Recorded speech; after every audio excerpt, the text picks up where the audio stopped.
last year. And we're going to give like the briefest history of cola ever. We're going to try and talk each for like 5 minutes. And it's going to be a massively reduced version of what went down, obviously. We're just going to try and get to some kind of key points. Amelia sent us some kind of problems that you all are working through, but with the aim that we'll do a Q&A at the end, which will allow us to sort of get to kind of the things that you're thinking through and working through a bit better.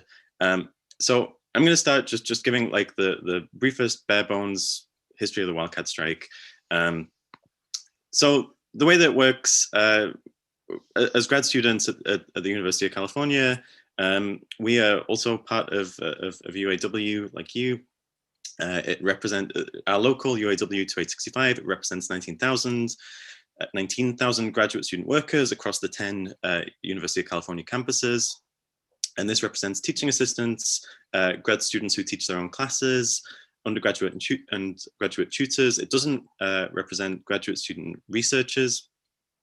And we've had this union since 1999. It was formed after more than a decade of kinds of organizing, strikes, all this kind of stuff across different UC campuses. We're a public university, so a bit different from you. And the way that works is that we have the same contract on every single campus. This is bargained every 4 years. Last time was in 2018. Next time will be in 2022. So our strike was in the middle of this contract. It's a contract that has a no strike clause. But the last union sanctioned strike before this was over 6 years ago. So that's a bit different from you. What happened was we got this inadequate contract in 2018 that a lot of us didn't like, particularly at Santa Cruz. Because this nature of having the same contracts on every campus, it means that if you're in places where the rent is more expensive, it can be hard. Santa Cruz is, by some metrics, the least affordable city in the United States. And so after this contract was passed, we organized around the metric of rent burden, wages in relation to rent. And we'll kind of skip over a lot of the organizing that went down. Any questions we can develop in the Q&A. But what basically happened is we started with really kind of small group of organizers. I am interested. Which featured some of the elected union leadership at Santa Cruz, who, following 2018, had looked to build power on our own campus. I'm just going to have a sandwich, I think. Okay. And so this small group turned to the methods and resources that we had. We built power through summer and fall of 2019, agitating around this single demand of cost of living adjustment. And this really took off. There were a number of actions through the start of the school year in 2019. This kind of outburst of agitation. There was this kind of reply all email chain where rank and file workers were pushing for this demand, demonstrating that they had a willingness to strike. So rather than wait until we had the kind of optimal conditions or something, local leadership at Santa Cruz circulated a survey, called a meeting, and folks at the end of the day voted to go on strike. So then so much organizing happened, as I'm sure is going on in your situation, among departments, undergrads, faculty, all of this stuff, solidarity from outside, all this kind of stuff. So what we were doing was grade withholding, and it started off just with grade withholding at the end of the fall quarter. Started with around 250 grad students at UC Santa Cruz withholding, which was more than a quarter of those who were in unit and able to, but a really very small minority of the 19,000 grads across all of the University of California, but more than a quarter of the 800 at Santa Cruz who were able to. So this first round of grades we withheld for about 4 months. And then later, this was in December, later in February, this developed into a full teaching strike for a month. But really, I think a thing we want to stress is the thing that seemed to throw the admin into disarray was the grades. When we stopped teaching, when we turned, when we told our students we're not doing section for translation theory or whatever, seems like the admin didn't really care too much about that. When we withheld like 1 hour of labor, and we did the thing where we graded all the papers, but we didn't turn them in. This was the thing that really shook them. And so what happened was we developed this Wildcat Strike Fund through GoFundMe, which we can talk more about how that operated. It got $300,000 in the end. And there was this small group who were disciplined through firings for a quarter, and who were supported through the strike fund through that time. And then they were reinstated through the kind of union processes. We never, to my knowledge, nobody really had pay docked through the entire time.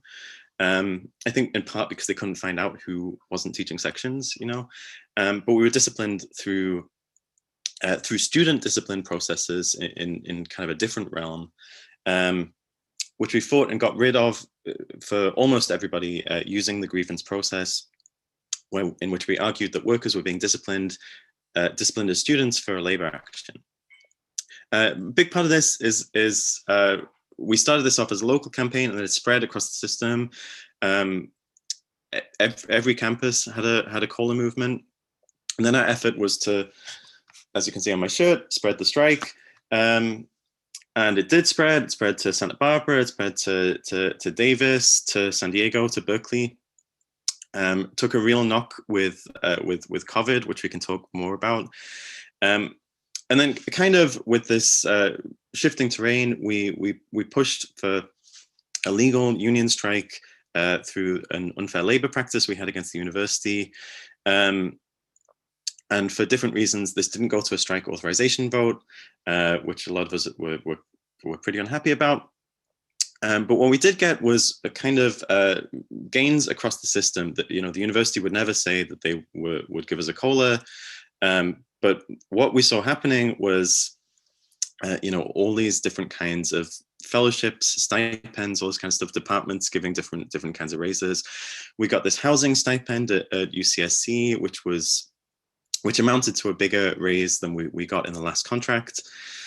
We can talk about this a bit more in Q&A. And then kind of the last part of this, we didn't have a formal kind of union caucus for the for us folks while we were doing it, but then after this, we developed this rank and file action union caucus.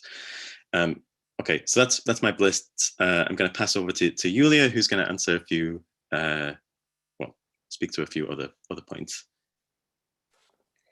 Thanks, Tony. Thanks, everyone, for having us. Yeah, massive love and solidarity. So excited about your strike and about being able to talk to you. I apologize for having to go in a few minutes, but my comrades don't need me. They're excellent and competent without me. But I will say a few things that that I'm prepared to say. Yeah, I wanted to address a couple points, and to add a little bit to what Tony said. Even though we got some inconsistent but gains through the strike, I think what's important is that we didn't get them in the contract, which means that the administration at will gave us this raise, which means they can take it away at will at any point, which they will. We know they will. So when you're pushing for gains, something I think that's important is that they are enforceable.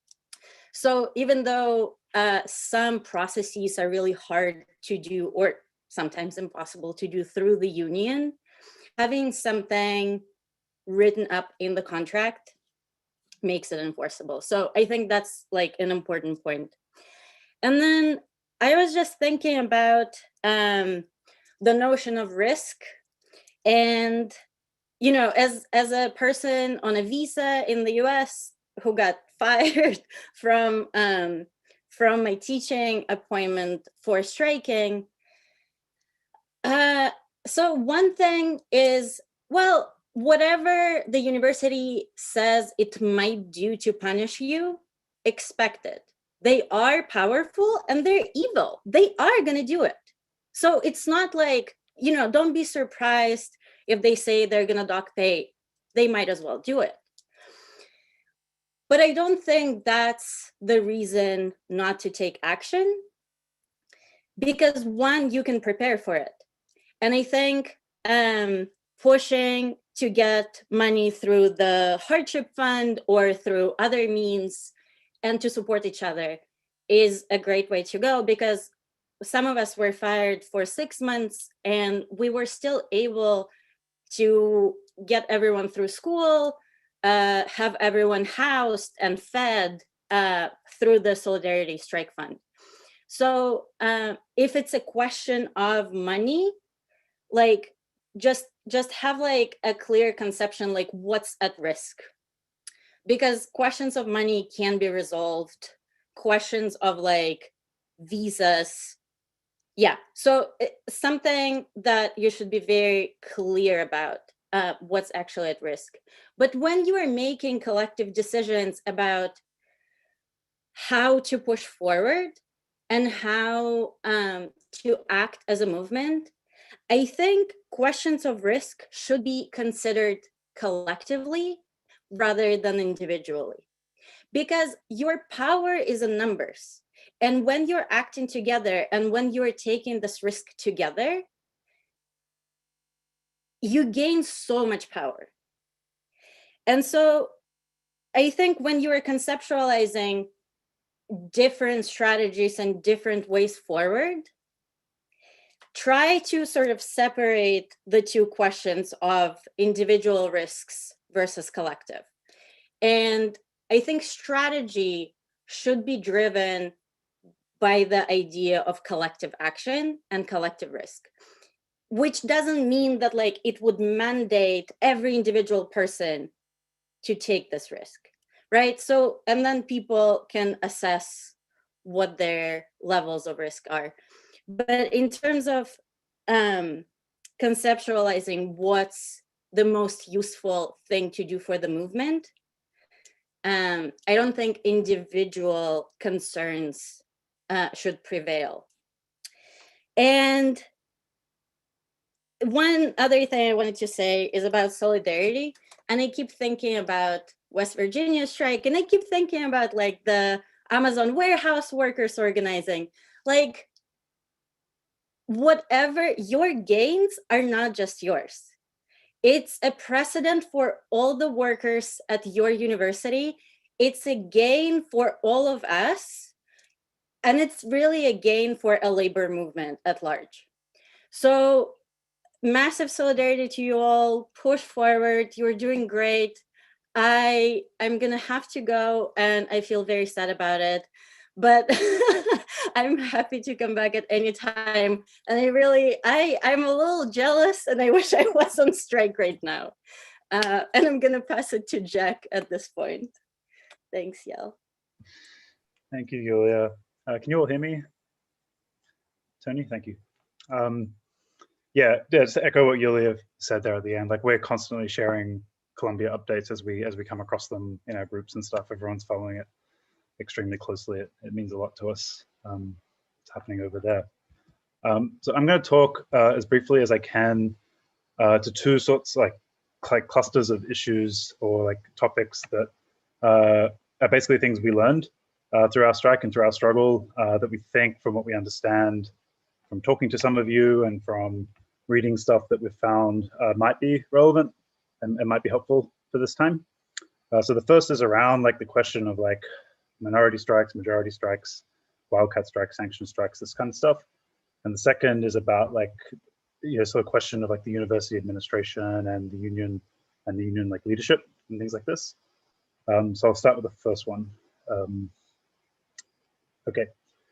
So it is obvious to the point of banality that having more numbers, a higher percentage of strikers makes for a stronger strike.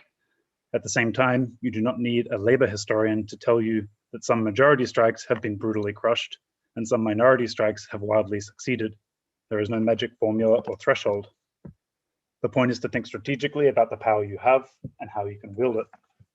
Of the committed workers you have, what kind of choke point can you squeeze? Are you a minority of the wider unit, but a majority of the teaching labor within that unit? Can you perhaps withhold a huge number of grades at great disruption to university operations?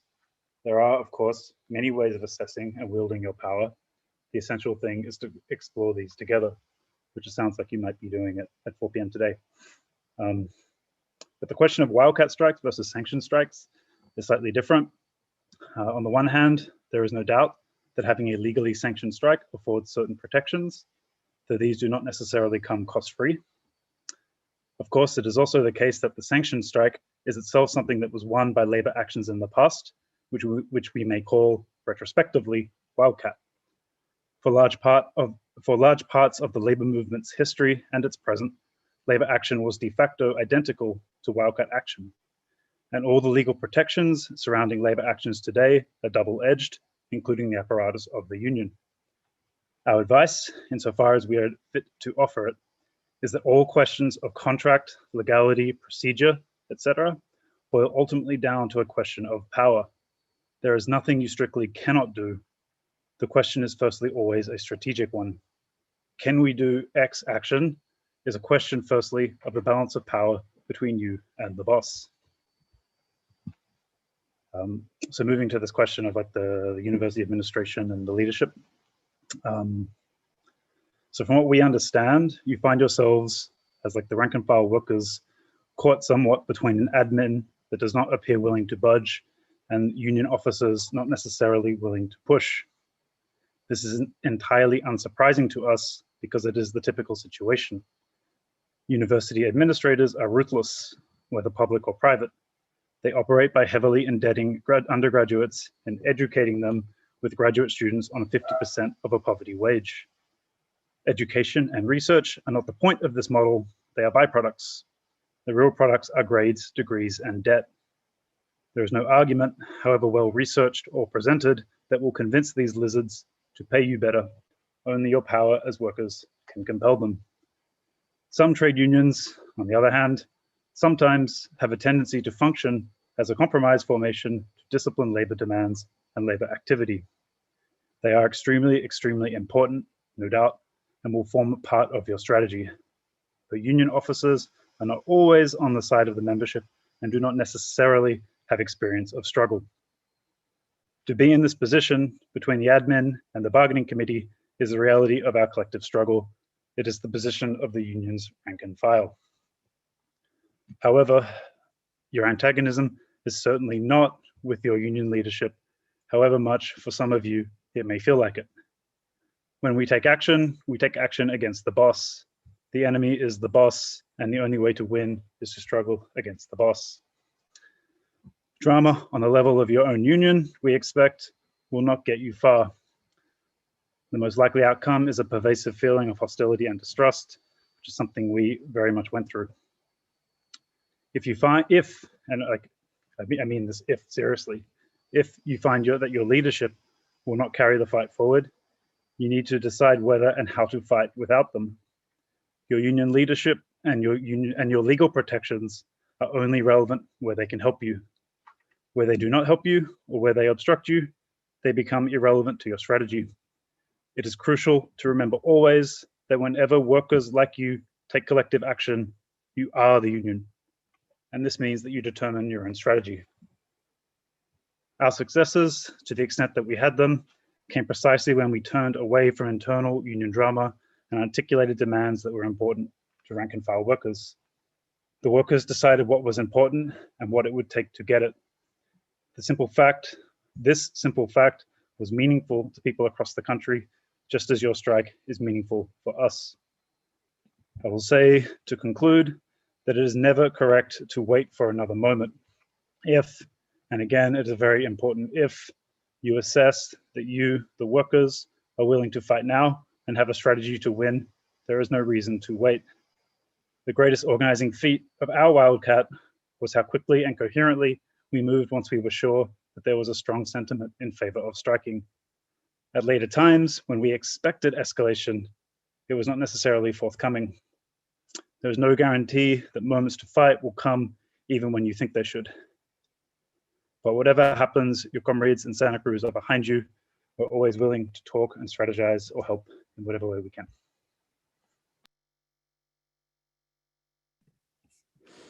Thank you so much, Jack and Tony and Yulia, who had to leave. We're so happy to have you. I want to open it up to questions. So if anyone has any questions, please either raise your hand or write them in the chat. I have a few questions, but I will let people ask their questions first.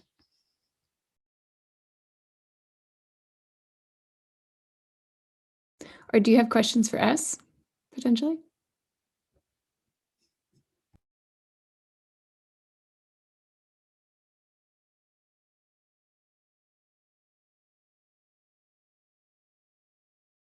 Okay, fine. I'll ask a question. Oh no, Connie. Connie, please ask your question. Thanks so much for that. That was really wonderful. I guess one question I had was just about how you sort of handled the messaging in going on a Wildcat strike. At least I know within my department, there's a lot of worry that any perceived so-called illegitimate strike or something like that is would be a huge problem for our department. And I don't know, with how things are going right now, it seems possible that a Wildcat strike could happen at Columbia. I don't know, but I would love to hear sort of what you guys did in terms of sort of dealing with that kind of framing. Connie, when you say the department, are you talking about the department, like including the or the grads in the department particularly? I'm talking about the faculty. It's not like quite explicit, but there seems to be, I don't know why there's this obsession with legitimate and illegitimate striking, but that does seem to be a sort of issue, I think, for at least my faculty, and I'm assuming that it is likely an issue for other faculty and other departments as well.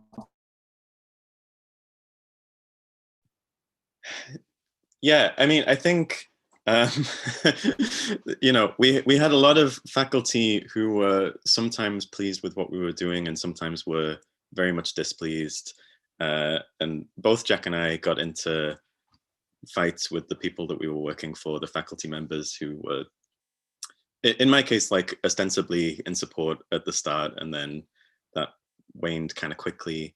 I mean, I think like faculty, in our experience, are just so fickle. I mean, we have, I think, on our campus, we had the most visible support of a group of faculty who were good. We had this Faculty for Cola group, but that was kind of outside outside their role as our supervisors or anything like that. It more kind of just like when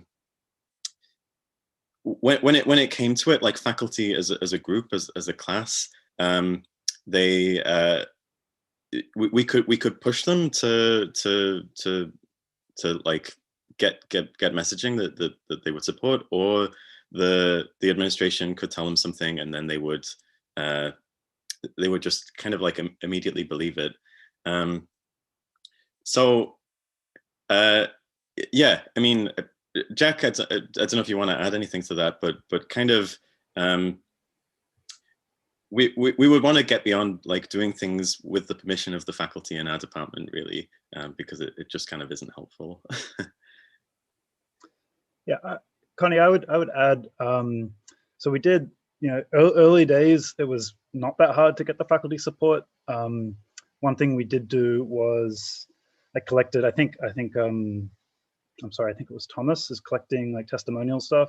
We collect like long ones and like sent them to every single faculty member, like one a day for 10 days, just to give them a sense of the reality of what it's like to live in Santa Cruz with like 1/15 of their salaries. And that certainly like helped. It did something at the start. We organized like the department levels to get like statements of non-retaliation, like promises, signed by the faculty. And it's like, some of these faculty purportedly radical people, they can't not put their names on these sorts of things. I will say, more generally though, the question of faculty is that you can't rely on the faculty as a class in your struggle. At least that would be a takeaway from our experience. There's plenty of like individually like superb and great people on our faculty, but as a class, the only thing they could do collectively was strike break, and they became quite effective at that later in the piece once they got sick of the disruption, I guess, and the administration was like over time better able to like maneuver them. I would say like for us, the real focus early days in terms of like sentiment was actually among the undergraduates. We put in huge amounts of time, like flyering, doing Reddit Ask Me Anythings, really trying to communicate to the undergrads why we were not releasing their grades and then why we were on a picket line. But yeah, I don't know if that helps a lot. The question of legitimacy though is the other thing I wanted to say. I'm not talking too long. But like we can all know that the discourse around illegality or legal or contract stuff is nonsense. There's nothing illegal about breaking a contract, or and legitimacy and illegitimacy is just depends on who says it. This is just like another case of, Tony hinted to this, that the faculty, you could talk to them for 3 hours and they will come around to your point of view. Then the admin just sends one email and then that becomes their common sense. And I think that's just like a tendency that's difficult to deal with. But I will say that like, the question of the faculty is relevant to the extent that how the faculty behave affects the workers, not like what they actually do. So if the people in your department, like, it would be better to spend more of your energy perhaps talking to people in your department about how their faculty are going to act, and to sort of prepare them for that. Thank you. So I was going to ask a question about how you decided on strategy as you went along. Oh, I think my cat is up to no good. Hold on one second. Does someone else have a question while I investigate? I'll jump in, and maybe you'd said something about this before, but if you can say what the transition was like from like with the Wildcat at Santa Cruz, and transitioning from like in person or like pre-pandemic to like post-pandemic, and what you found worked and didn't work, blah blah blah blah.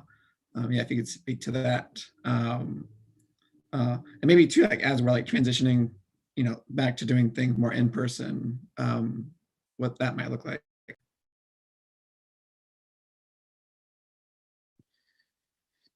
Yeah, I mean, the clearest aspect was that we were a month into a physical picket when everything shut down, and it was spreading across the state. So we, for a moment, were relying on the fact that a bunch of us had been fired.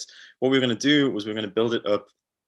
There were going to be wildcats everywhere, and this pressure was going to force the university kind of quickly to reinstate everybody and to give us all a COLA. And so things happened like Berkeley, the day that they did all the preparation for a strike, and then the day that they were supposed to go on strike, the campus shut down. So it kind of threw a spanner in the works for everything. Yeah, I mean, it made certain things really hard because we were adjusting to, there was this really kind of, I think for a lot of us it was like the most like community and solidarity we'd experienced in university, like this month being with our comrades at the picket line, and then it just all went away, and we had to try and work out how to navigate this by Zoom. But then we had kind of like it meant we were able to go to meetings with people across the state a lot more, you know. So we were starting to try to organize for this legal sanction strike, which, as Jack was pointing to, we thought like we could hold this off and it might work in the future, and it didn't really play out that way. Yeah. Yeah, Jack, do you want to add anything? Just quickly, like Adam, like I feel like, you know, when we first went into the pandemic thing, it was just so disorienting. It's sort of different, I think, from your experience now of having been living in this sort of like Zoom university world for a while, that you can prepare for that. We were just like, we went from, you know, having 1,000 people in a small area, like blocking the campus, blocking roads, to sitting at home in our living rooms and totally unsure what the pandemic meant. So it was extremely, extremely disorienting. As Tony said, like a major problem for us, because for maybe 3 weeks leading up to that point, the strategy was to make the strike spread to the other UC campuses, and that was looking good. My own cat here is starting to be disruptive as well. Yeah, so now I would say, like, as we look forward, it's actually the priority for us is like having lots of department town hall meetings where we talk about what reopening means for us and like what kinds of demands we need around that. So less like what we will do when we're in person, but trying to articulate and politicize the terms of the reopening. Okay, Kat seems to be sleeping now. So I was going to ask a question about decision making as you transition strategies from the grading strike to the picket line. So first, I was surprised to learn that you actually had a picket later on in your strike. So how did you decide to do that? Why did you decide to do that? And yeah, what did the decision making process look like in the different steps that you took over the course of the actions? I could say something immediately, which is more general, but I feel like the decision-making process is always going to be contested, no matter how you do it. I don't think there's like a way to do it that will satisfy everybody, particularly people who don't agree with the decision that is made. For context, like we'd been organizing actually for quite a while, but in a really sustained way for 3 months leading up to the grading strike, around this COLA thing, making it a demand that was circulating, making something people were talking about, that they were showing up to events for, etc. And then like the call for a wildcat strike didn't come from us. It was like the grading strike was something we had talked about as something that could happen 6 months down the line, you know, if everything went really well. But suddenly there were just spontaneous calls from workers to say like, we're never going to get this unless we strike, unless we take serious action. So we took those calls really seriously, and we put out we resigned from our positions in the union, those who had them, and we put out a strike poll just to like gauge interest in a grading strike. This was also, you know, towards the end of the teaching term, and like the interest was like through the roof. It was kind of remarkable. I sat like glued to a Google form result, just like watching the numbers coming in for hours. And then we just made, for that decision to go on grading strike, it was just like this like really beautiful moment. Heaps of people like backed into a hall, just all putting their hand up saying yes, you know, like unanimous or nearly unanimous decision. But then like the move that was an escalation to the picket was in response to like threats that were coming from the administration. And the only way to respond to this stuff is to push back harder, because otherwise, you know, if you back down, they just push further. And you know, we had like, I mean, I've seen some of your polls. I think yours are like more sophisticated than ours ever were, honestly. But we had like, I don't know how many polls and like differential questions and like, will you strike if this? And then, yeah, ultimately, like the decisions became. I don't know whether you want to say anything, Tony. For me, like the decision to go on strike was also like to go on a picket was also like pretty like roundly accepted. Again, like more like hands up or like polling yes in a big auditorium.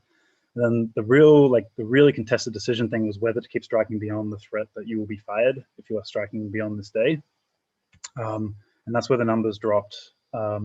down to like 90 people who were willing to push through that. As Yulia mentioned during her presentation, the way we tried to frame that was like, what do we think the movement should do? And then go make your decision about what you can do. And I don't know whether that was successful or not. You know, the numbers were clearly not high enough that they felt like they couldn't fire us. But, you know, it was enough that we were able to, you know, to continue the movement and get everyone reinstated. I don't know if that really answers your question necessarily. I guess like my impulse to answer immediately was that I think there's going to be contestation and unhappiness about whatever process you have, whether it's like sanction strikes or whether it's wildcat. Yeah, so Amelia asked me privately in the chat to just say this out loud, so it's on the video, but to add to what Jack said, we resigned from our positions in the union, just so this wouldn't be seen as like a union-led strike, so it would be a wildcat, so the union wouldn't get in trouble. This wasn't like an attack on the union or something. But to kind of add to what Jack said, in addition to the threat of firings that we got, we also got this offer for, well, I mean, it wasn't an offer. We got this housing stipend in January or February, and it wasn't the thing that we were asking for. And the whole time the administration had been saying that they couldn't meet with us, they couldn't give us anything, and this came through this housing stipend that. You know, it has a sunset provision on it that means that we won't get this when more housing is built. There were all these different kinds of problems with it. So, you know, grads were sort of annoyed by this and decided to kind of escalate. Another thing to say to this is that, like Jack said, it was kind of messy and something that we were always working out. I think on a lot of the other UC campuses, what we heard is that there were these efforts to have really sort of calculated decision-making processes. So even to the extent where you would say, like, any kind of action that we're going to do, you know, there were lots of these dining hall takeovers where we'll just go into dining halls and open them up and make them free for everybody. Say, if you're going to do that, this needs like 75% support from a general meeting, and it just didn't work. I mean, I think that these kind of efforts to make these like calculable and say, you know, we're going to represent, even say we're going to represent the body of grad students, you know, with the wider range of political opinions in there, it's just kind of impossible. Yeah, so it's kind of this constant process of working out what that decision-making process looks like.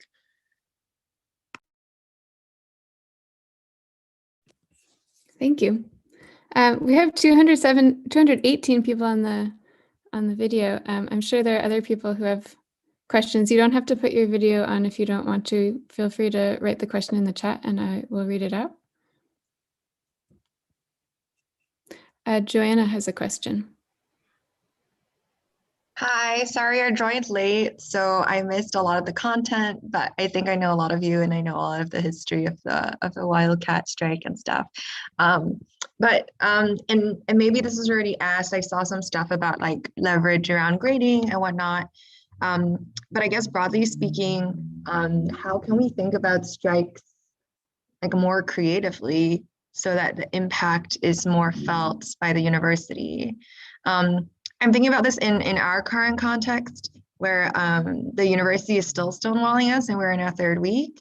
And of course, some of that's connected to like histories and like histories of bargaining here. But I do think it's worth thinking about like how we actually create impact beyond just withholding our labor. So I kind of just wanted to know if like there were creative things that were tried, like maybe forms of civil disobedience or other types of like high profile actions or anything like that, maybe like community involvement or broader support that help strengthen your movement.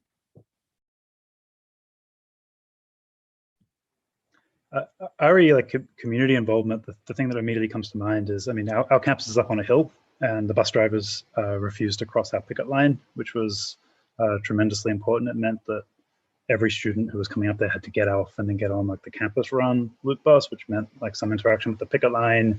So yeah, that was extraordinarily important. We were not able to do this, but I heard that this happened and was effective at Harvard, that unionized workers in like garbage disposal.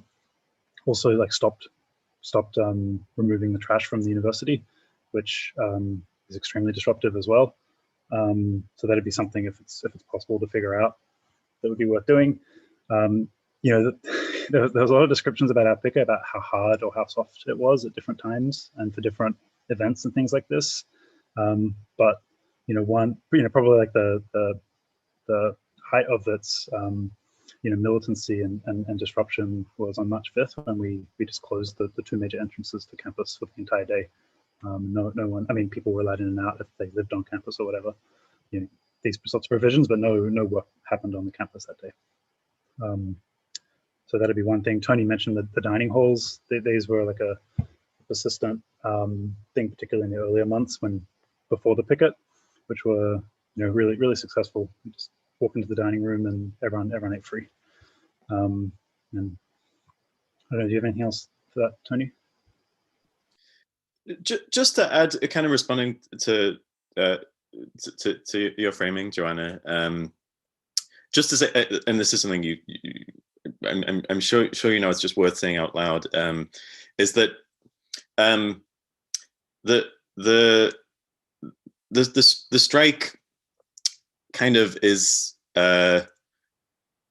well, I think that there was a way that when this spread across the state, that actions kind of other than the strike were described as being a strike, when really the thing that we were working towards was lots of people withholding labor, and this is the thing that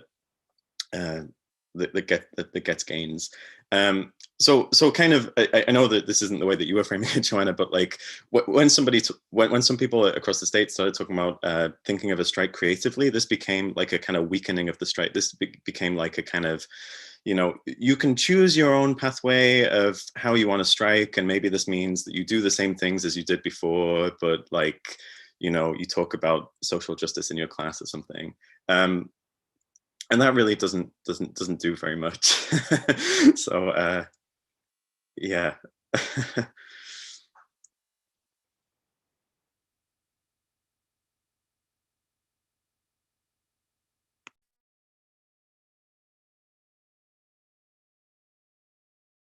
Yeah, maybe, sorry, I'll just continue building off of this too, but I think like the type of response that was faced by the UCs, where you know, some of the Wildcat strikers got fired, and then it was collective action that actually got them rehired. I think that that's really incredible. That type of continued push, that there's like this type of being unfazed by that retaliation and pushing collectively in order to respond to that retaliation, I think was really powerful. And yeah, I wonder how like what, I guess, how would you like speak to like the energy at the time? Like, what were people like worried about, you know, like personally getting fired, and how was that addressed broadly? Yeah, I feel like this is like a really, I mean, the energy is going to like wane and wax or whatever. You can't like throw the same party every day for 5 weeks and expect huge turnout. People just keep coming all the time. That's not going to be the case. It doesn't need to be either. So, you know, you can think strategically about when big things need to happen, like, you know, like when the pressure needs to come and how to build for that.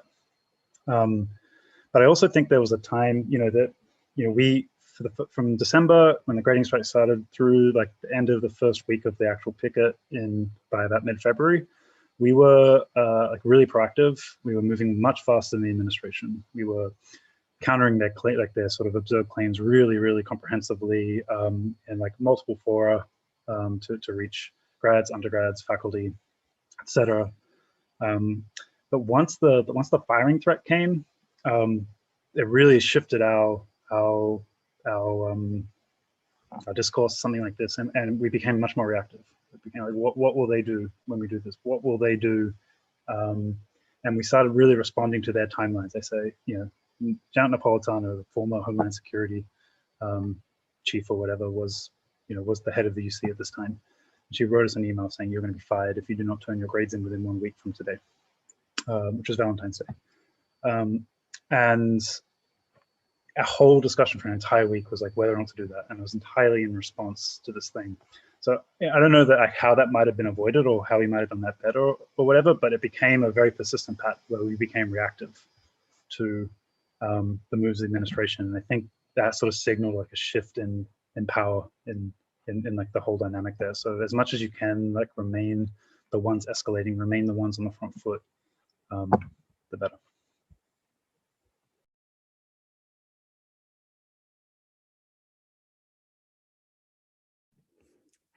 Katrine had a question in the chat. Hi, thank you for coming here today and trying to boost our strike with your energy. I guess I had a question about one of the things that we seem to be facing is, and I think this is very common, and it's probably also a strategy to sort of wait us out, but how did you deal with your sense of urgency that sort of sometimes takes over, and you feel like within 24 hours things are changing so rapidly that it's hard to sort of you know, find ways to keep perspective, to do this pedagogical work with workers, and how important was it to within that to sort of inscribe what you were doing within the larger struggle, and perhaps even you know, was it part of your struggle to reach out to people, to have people come in and help you out with, yeah, I don't know, to do this work? I don't know, I'm thinking of like bargaining for the common good, or how do you remain in solidarity and make that a leverage for the movement, and not just sort of like be rapidly responding? And to what Jack was saying now about being in the front line and making sure that you remain in control of your tactics, and that you're not just sort of responding to what's happening, but you have a larger plan. And I wonder how helpful was it to sort of make sure that to step back and to put this, yeah, how did you articulate that essentially? I hope that was clear. Yeah, that's a really good question. And I think, as Jack was alluding to, a really hard question to answer. I think part of, a thing I think we didn't really talk about, but our preparation for the strike, you know, we had this plan that we were gonna do a first full quarter of actions when we were organizing our ideas for how COLA was going to go. Full quarter of actions, a winter quarter of teach-ins where we're going to go to different undergraduate classes and different graduate classes, talk about conditions. And then in the spring quarter, we might get power for a grading strike. And the original idea was we would do an all A's grading strike. We would give everybody A's. And that didn't happen, and we went on strike at the end of the full quarter. So we had to, you know, we had to do everything so rapidly.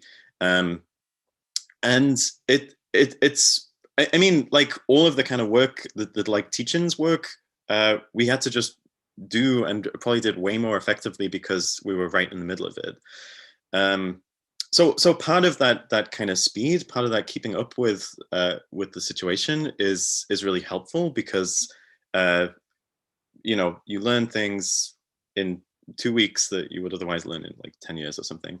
But yeah, the question of like being able to reflect. Some of this as well is like other groups can like do some of the work for you, you know, like we had like the local DSA doing like helping with different actions. The boycott of the UC was all made by people outside of the UC. And I think a lot of this work you obviously have to do yourself, but kind of solidarity stuff, it's maybe best to outsource. Yeah, I don't know if that answers your question. Can I add quickly that, you know, I think this is like super important thing, and like one of the things I'm like proudest of throughout this movement is the sort of like flyering apparatus we set up. Like for a time, they're almost daily, and they were called daily sheets, although they didn't always remain daily. We would come back after like, you know, huge days of organizing and like write up a flyer to like politicize the moment or the updates in a way that was not simply like, we want more money, you know, and then we would print out, you know, 500 of these and then just walk the campus and give them to people, or like have them on the picket and hand them out to people over and over and over. I can share a link with all the, you know, that I collected most of them, not all of them. Tony alluded to like the Picket teach-ins. So once we had the Picket, we had people coming from like all kinds of struggles. There was some like, you know, some really interesting things that were not, you know, nothing to do necessarily with graduate students, but people coming and talking about their issues. Most like relevantly though, and particularly in the early times, we were, there was a part of the like non-academic labor union on campus. I'm just trying not to use all the acronyms. The skilled craft workers who also went out on strike in January, and like they were on the picket line before we were on grading strike at this time, and we were, you know, in constant conversation with them. And then this like huge union of all non-academic, just almost all non-academic staff had been out of contract for like 4 years, and they suddenly had like the contract offered in the context of our strike, which, you know, I'm sure was like, you know, university strategy to like divide, you know, what could have potentially been a wider thing. And then lastly, we had visitors from Harvard, we had visitors from CUNY come all the way out to our picket and talk. That was going on. We had people from other campuses come up, and you know, and this is also what, you know, we see ourselves doing a little bit here today. It's coming to your picket. Thank you so much. I know I've learned a lot, and I keep getting messages from all different platforms of people telling me how much they've gotten out of listening to you. So I hope that we can all keep in touch, and we will obviously keep you updated on our strike and our wins.